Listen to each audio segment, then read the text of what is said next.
More than 4 million Ukrainians have escaped their homeland, most women and children, many without a plan. And the reality is, they leave one risky situation for another. I don't know what's on Putin's mind, so I don't know how fast it will end. So for now, I'm just finding a shelter, and then we will see from there. Women and children are particularly vulnerable to threats like human trafficking. If you're Ukrainian, you're like 19 or 20, I can only imagine, that this is extremely and terrifyingly possible that someone's going to just pick her up in a car and just drive God knows where. Tomek Andrzejewski tells me he sees the risk these refugees take by trusting Polish families like his for shelter.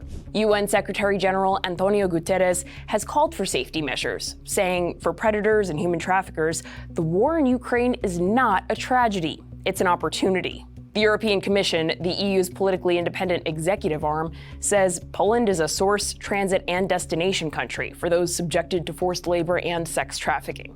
And the issue's grown among Ukrainian migrants. The Polish government's issued flyers warning refugees to take precautions in their travels, writing down the license plates of any vehicles they get into, and simply listening to their intuition. But without much practical oversight as the refugee crisis developed, shelter volunteers created their own systems to protect people.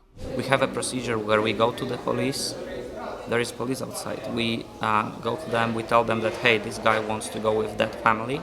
We have a special document where we get the information of the driver and who he is taking. Then we go to the police, they write it down, put it in the database, and once that person arrives at the place where they told the police they go, then we can make sure that these people are there. However, Europol, the EU law enforcement agency, warns criminals might even present themselves in reception and accommodation centers as volunteers.